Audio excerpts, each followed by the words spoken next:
고속도로를 시속 100km로 달리다가 갑자기 앞에 트럭이 나타났다고 상상해 보세요. 브레이크를 꽉 밟으면 끼익 소리와 함께 30m쯤 가서 멈추죠. 이제 같은 상황인데 당신이 20만 톤짜리 초대형 유조선 선장이라고 칩시다. 앞에 섬이 보입니다. 브레이크를 밟으려는데 브레이크가 없네요. 당황해서 엔진을 끄면 되겠다 싶어 끄는 순간 배는 유유히 5km를 더 가버립니다. 그것도 20분 동안이나 말이죠. 심지어 엔진을 역회전시켜도 마찬가지예요. 이게 말이 됩니까? 자동차는 30m인데 배는 5km. 도대체 배는 어떻게 멈추는 걸까요? 아니, 애초에 멈추긴 하는 건가요? 자, 오늘은 이 황당한 문제를 한번 파헤쳐 보겠습니다.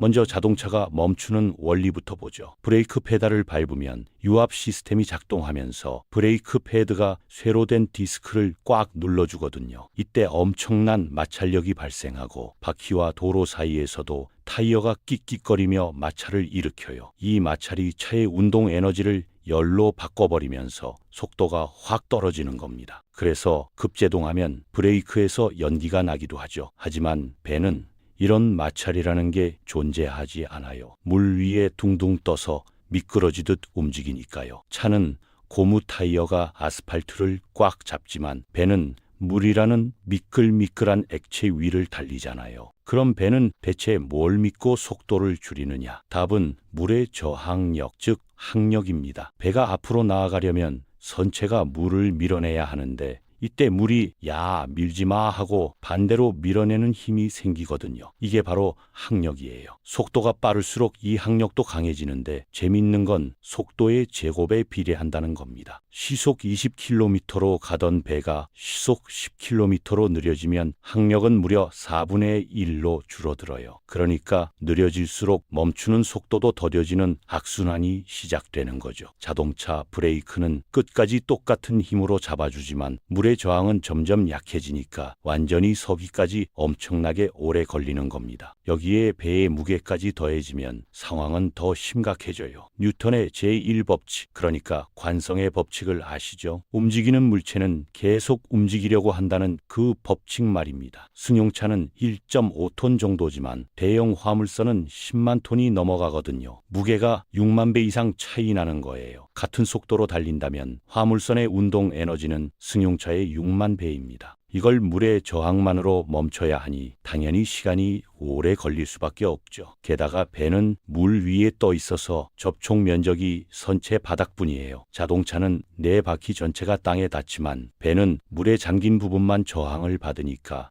효율이 떨어지는 겁니다. 그래서 선원들이 개발한 첫 번째 방법이 바로 러더 조작입니다. 러더는 배 뒤쪽에 달린 방향타인데 이걸 좌우로 빠르게 움직이면 물의 저항이 늘어나거든요. 고주파 러더 사이클이라고 부르는 이 방법은 러더를 오른쪽 끝까지 꺾었다가 왼쪽 끝까지 꺾는 걸 반복해요. 배가 실쟁을 틀기 전에 재빨리 반대쪽으로 꺾어서 지그재그로 저항만 늘리는 거죠. 러더가 물을 가로막으면서 추가 항력이 발생하니까 속도가 조금씩 떨어집니다. 하지만 이것만으로는 부족해요.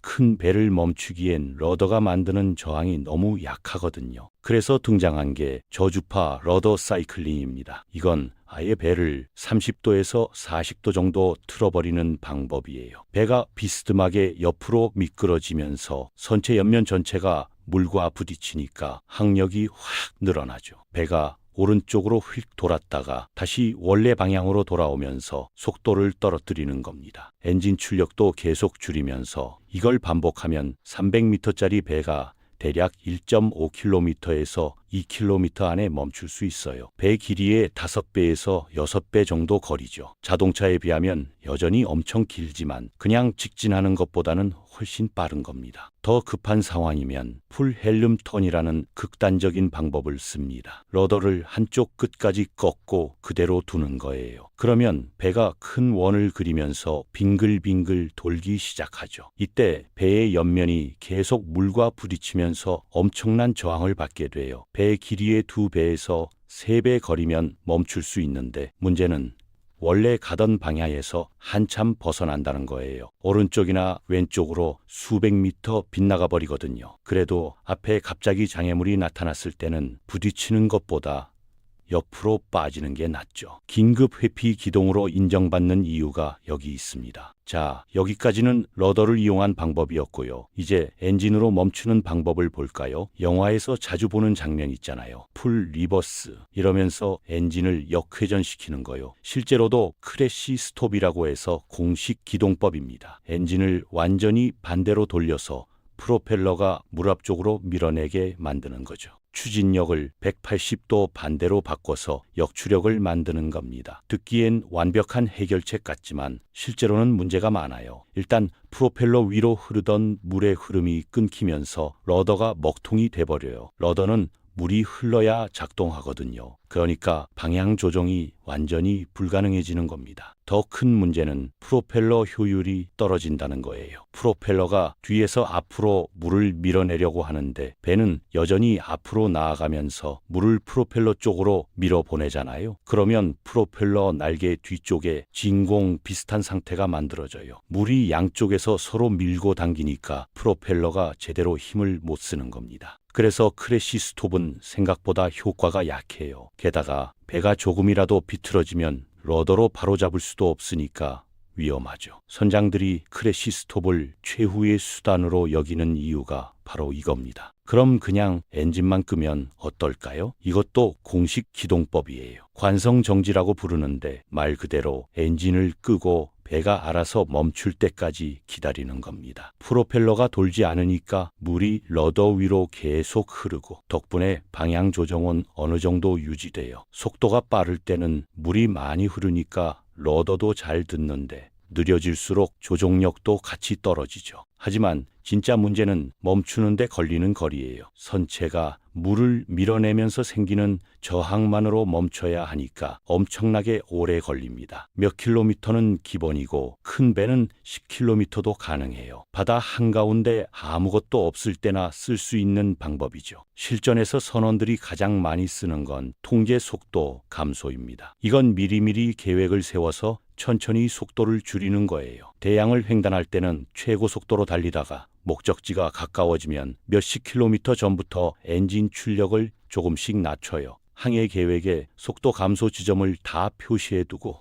그 지점마다 출력을 단계적으로 내리는 겁니다. 한 번에 확 줄이는 게 아니라 조금씩 여러 번 나눠서 줄이면 프로펠러가 계속 앞으로 돌아가거든요. 그러면 러더 위로 물이 계속 흐르니까 조종이 완벽하게 유지돼요. 엔진 출력을 낮추면 프로펠러가 만드는 추진력이 물의 저항보다 약해져요. 그러면 배는 자연스럽게 속도가 떨어지죠. 속도가 떨어지면 저항도 약해지지만 그때마다 다시 출력을 낮춰서 저항이 계속 추진력보다 크게 만드는 겁니다. 이렇게 몇 킬로미터에 걸쳐서 천천히 속도를 줄이면 배는 완전한 통제 하에서 부드럽게 멈춰요. 시간은 오래 걸려도 안전하고 확실하죠. 항구에 들어갈 때는 거의 다 이 방법을 씁니다. 그런데 여기서 궁금증이 하나 생기죠. 닻은 왜 안 쓰나요? 닻을 던지면 바닥에 걸려서 딱 멈출 것 같잖아요. 실제로도 얕은 바다에서는 닻을 이용할 수 있어요. 닻을 바다 밑으로 내리면 해저를 끌면서 엄청난 저항을 만들어내거든요. 드래깅이라고 하는데 닻이 모래나 진흙을 파면서 배를 잡아주는 겁니다. 하지만 이건 수심이 얕을 때만 가능해요. 깊은 바다 한가운데서는 닷줄이 바닥에 닿지도 않으니까 소용이 없죠. 게다가 닷은 배를 완전히 멈춘 상태에서 고정하는 용도예요. 달리는 배를 급제동시키려고 닷을 던지면 닷줄이 끊어지거나 선체가 손상될 수 있어요. 항구에 들어갈 때는 예인선이 도와주기도 합니다. 작고 힘센 배들이 큰 배 옆에 붙어서 밀거나 당겨주는 거죠. 특히 초대형 선박은 좁은 항구에서 혼자 움직이기 힘드니까 예인선 몇 척이 달라붙어서 속도를 조절해줘요. 이것도 일종의 제동 방법이죠. 엔진 고장 같은 비상 상황에서는 닷 드래깅이 최후의 수단이 될 수 있어요. 그때는 손상을 감수하고라도 일단 멈추는 게 우선이니까요. 실제로 배가 얼마나 오래 걸려서 멈추는지 숫자로 보면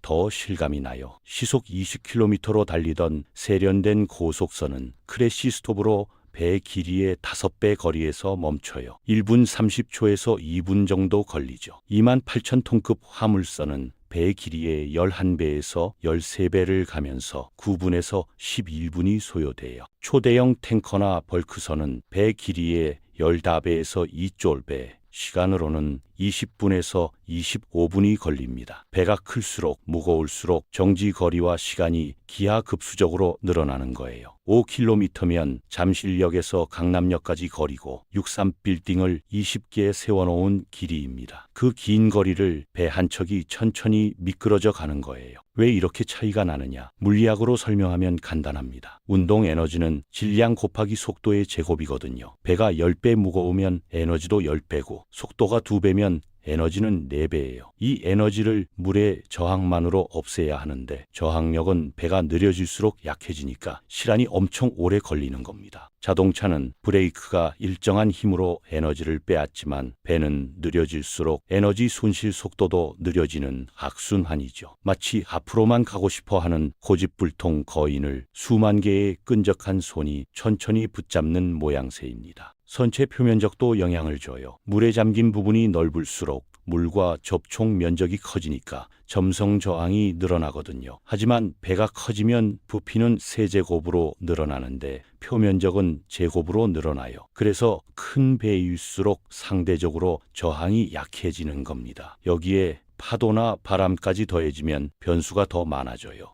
파도가 치면 저항이 늘어나서 빨리 멈추지만 뒤에서 바람이 밀면 더 오래 걸리죠. 얕은 물에서는 스퀴트 효과라는 게 나타나요. 배 밑바닥과 해저 사이 공간이 좁아지면서 물의 흐름이 빨라지는 현상인데 베르노이 원리에 따라 압력이 낮아져서 배가 바닥으로 끌려가요. 이때 저항이 확 늘어나서 배가 빨리 멈춥니다. 그래서 항구 근처 얕은 바다에서는 깊은 바다보다 제동 거리가 짧아지죠. 반대로 깊은 바다에서는 저항이 줄어들어서 더 오래 걸려요. 국제해사기구 IMSO에서는 모든 배가 정기적으로 정지 시험을 하도록 규정하고 있어요. 실제로 바다에 나가서 크래시 스톱을 해보고 얼마나 걸리는지 측정하는 겁니다. 트랙 리치라고 해서 멈출 때까지 간 총 거리와 헤드 리치라고 해서 원래 방향으로 나아간 거리를 다 재요. 이 데이터를 선교에 비치해 두면 선장이 긴급 상황에서 판단하는 데 도움이 되거든요. 지금 속도로 가다가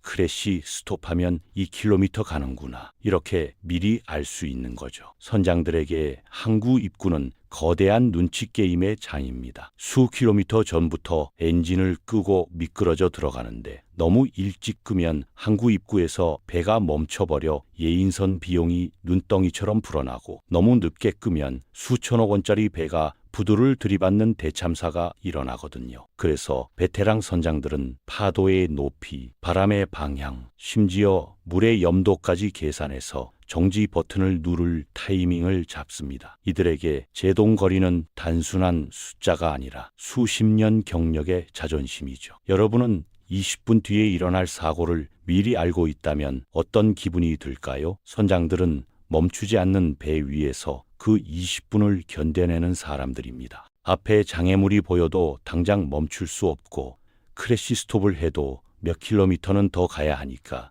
그 시간 동안 배가 비틀어지지 않게 바람에 밀려 옆으로 튀지 않게 온 신경을 곤두세워야 하는 거예요. 재밌는 점은 이 거대한 배의 정지 원리가 우주선과 닮았다는 겁니다. 공기가 없는 우주에서도 한번 가속하면 멈추기 어렵듯 저항이 적은 물 위에서도 관성은 절대적인 왕으로 군림하죠. SF 영화에서 우주선이 반대 방향으로 불꽃을 뿜으며 속도를 줄이는 모습 보신 적 있죠? 그게 바로 배가 엔진을 역회전시키는 크래시 스톱과 똑같은 원리입니다. 다만 배는 우주와 달리 물이라는 끈적한 유체가 옆에서 도와준다는 게 불행 중 다행이랄까요? 우주선은 연료를 다 쓰면 영원히 못 멈추지만 배는 최소한 언젠가는 멈춘다는 보장이 있으니까요. 만약 20만 톤급 유조선 바닥에 거대한 고무판을 달아 브레이크를 만든다면 어떻게 될까요? 아마 브레이크를 밟는 순간 마찰열 때문에 바닷물이 펄펄 끓어오르다 못해 순식간에 증발해 버릴 겁니다. 아니 그 전에 엄청난 무게를 이기지 못하고 고무판이 껌처럼 녹아 선체에 달라붙어 버리겠죠. 결국 배를 멈추는 건 기계가 아니라 물이라는 거대한 벽과 벌이는 기나긴 기싸움인 셈입니다. 자동차처럼 딱 하고 끊어지는 게 아니라 서서히 에너지를 빼앗기면서 조금씩 느려지는 거예요. 결국 배가 멈추는 건 뉴턴의 운동 법칙과 유체역학의 조합입니다. 관성 때문에 계속 가려고 하는 배를 물의 저항으로 잡아주는 거예요. 자동차처럼 강력한 마찰력이 없으니까 시간이 오래 걸리고 무거울수록 더 오래 걸리죠. 선원들은 이 물리 법칙을 이용해서 러더를 조작하거나 엔진을 역회전시키거나 아니면 미리미리 속도를 줄여서 안전하게 배를 멈춥니다. 브레이크 하나 없이도 수십만 톤짜리 거대한 철덩어리를 자유자재로 다루는 거예요. 다음에 배를 볼 일이 있으면 한번 생각해 보세요. 저 배가 지금 멈추려면 몇 킬로미터를 더 가야 할까? 아마 생각보다 훨씬 멀 겁니다. 그리고 그 거리를 견디는 선장의 심장 박동수는 아마 여러분 상상을 초월할 거예요.